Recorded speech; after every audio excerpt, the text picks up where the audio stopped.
श्री कल्कि भगवान का अमर महाप्रेम महागाथा। निरामिष दास के अंग स्वयं सृष्टिकर्ता भगवान। आज का एपिसोड महातत्व महासाधनाओं से भरपूर है, अति ही सरल भाषा पर वर्णित है। जरूर संपूर्ण सुने।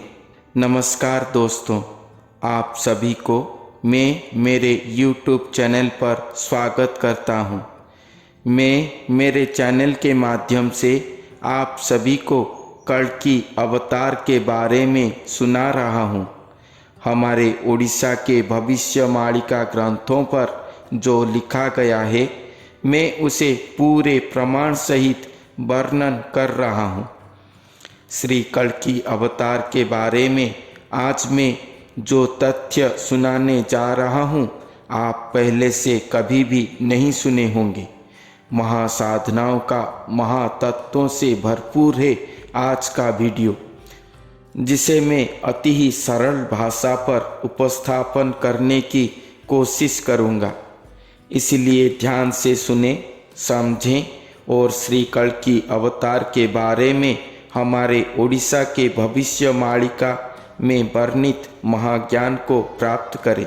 तो शुरू करने से पहले प्लीज़ मेरे चैनल को सब्सक्राइब जरूर करें। दोस्तों मैंने पूरे पुस्तक प्रमाण सहित मेरे पिछले वीडियो पर आपको सुनाते आया हूँ कि इस कलयुग के अंत में कल्कि अवतार लीला करने के लिए स्वयं सृष्टिकर्ता भगवान आएंगे, जो चारों युग हुआ गुप्त थे, जो हमेशा अपना अंश अवतार के द्वारा चारों युग में धर्म संस्थापन करते थे, मगर खुद नहीं आते थे। वो स्वयं भगवान कल्कि लीला समय पर धरती पर आएंगे। एक नर शरीर को वो धारण करेंगे। वो नर स्वरूप उनका अंश स्वरूप होंगे। वो नर शरीर का स्थूल रूप और श्री भगवान का शून्य रूप मिलकर एक एकाकार होकर एक ही स्वरूप कहलाएंगे। वो नर स्वरूप के अंग पर एकाकार होकर स्वयं सृष्टिकर्ता भगवान मानवदेही कहलाएंगे। यही माणिका सारांश है। श्री भगवान मानवदेही होकर हमारे इंसानों की तरह खाते पीते जरूर होंगे। तो क्या श्री भगवान शुद्ध शाकाहारी होंगे या मांसाहारी? श्री भगवान तो हर जीव का पिता है, सृष्टिकर्ता हैं, इसीलिए वो हमेशा शाकाहारी ही हैं। इस कलयुग में श्री भगवान एक नरदेही के शरीर को धारण करे हैं, तो वो नरदेही के श्रीअंग में रहकर श्री भगवान खाते पीते होंगे, सर्वभोग ग्रहण करते होंगे। तो वो नरदेही खुद केवल निरामिषासी नहीं होंगे, वो निरामिष दास कहलाएंगे। तो निरामिष दास का अर्थ क्या है? ये तथ्य को वर्णन करने के लिए महापुरुष अच्युतानंद दास जी की कलियुग कली कहानी पुस्तक के एक पंक्ति को मैं उपस्थापन कर रहा हूँ। वो पंक्ति है, षड़ चक्रपुर 50 अक्षर हऊँ हऊँ रेजा बास, सत्य कलिकि से विहन अटंती निरामिष सेहु दास। निरामिष दास सतजे महंत मंत्र जप रामदास, तांकु घेनी आंभे लीला जे करिबु 9 सहस्र बरस। इस पंक्ति के एक एक शब्द को मैं वर्णन करूँगा। इस पंक्ति पर वो अंश अवतार को वर्णन किया गया है। वो कौन सा साधना करके निरामिष दास बने हैं, उसी के बारे में यहाँ वर्णन किया गया है। इस पंक्ति के फर्स्ट लाइन पर कहा गया है कि षड़ चक्रपुर 50 अक्षर हऊँ हऊँ रेजा बास, अर्थात वो अंश स्वरूप अपने शरीर पर षड़ चक्र को साधन करे होंगे, 50 अक्षर को साधना करे होंगे। हमारे ओडिशा के साहित्य वर्णावली में 49 अक्षर है, जिसमें ओंकार के मिश्रण से वो 50 अक्षर होंगे। ये 50 अक्षर को साधन करके अपने शरीर पर धारण करना या अपने शरीर पर बसाण करना करोड़ों में कोई एक ही साधु कर पाते हैं। हऊँ हऊँ रे जा बास, अर्थात वो जरूर ही श्री भगवान का ब्रह्म ज्योति को धारण करके अपने शरीर पर ब्रह्म संस्थापन करे होंगे। स्वयं ब्रह्म साधना के द्वारा स्वयं ब्रह्मदेही हो गए होंगे और स्वयं ब्रह्मदेह पर ही निवास करते होंगे, जिसके फल हेतु वो ब्रह्म ज्योति उनके शरीर पर रहकर नाना अशब्द सृष्टि करते होंगे, जो उनके मुख पर दृश्य होता होगा। वो अशब्द हऊँ हऊँ की तरह सुनाई देता होगा। ये बात महापुरुष अच्युतानंद जी ने अपने अमर जुमर संहिता पुस्तक पर वर्णन करे हैं। उसके बाद कहा गया है कि सत्य कलिकी से विहन अटंती निरामिष सेहु दास, अर्थात जो सिद्ध गुरु अपने शरीर पर षडचक्र साधन करके जागृत किए हों, 50 अक्षर साधना करके अपने शरीर पर 50 अक्षर बसाण करे हों और स्वयं ब्रह्म को धारण करके अपने शरीर पर सुसंस्थापित करके स्वयं ब्रह्मदेही हो गए हों, वो नर स्वरूप ही इस कलयुग के बाद आने वाले सत्य युग के लिए विहन स्वरूप है या बीज स्वरूप है।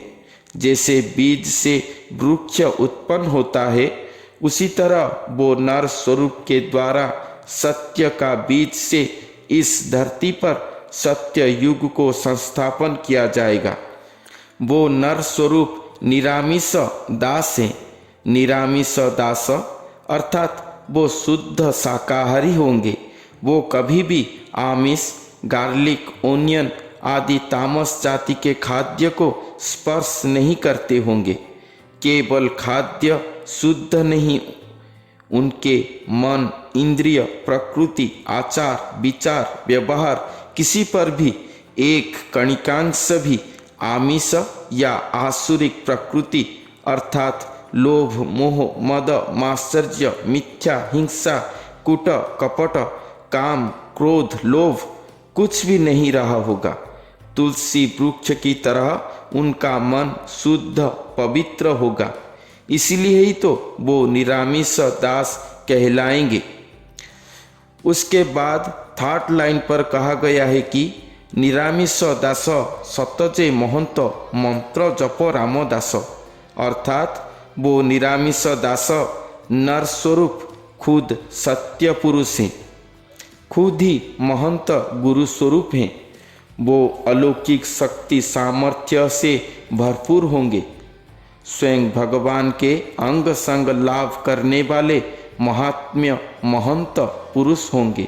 फिर भी वो मंत्र जप रामदास, अर्थात वो हमेशा हर क्षण एक ही मंत्र जप करते होंगे, राम या स्वयं श्री सत्य भगवान का दास बनकर ही रहना।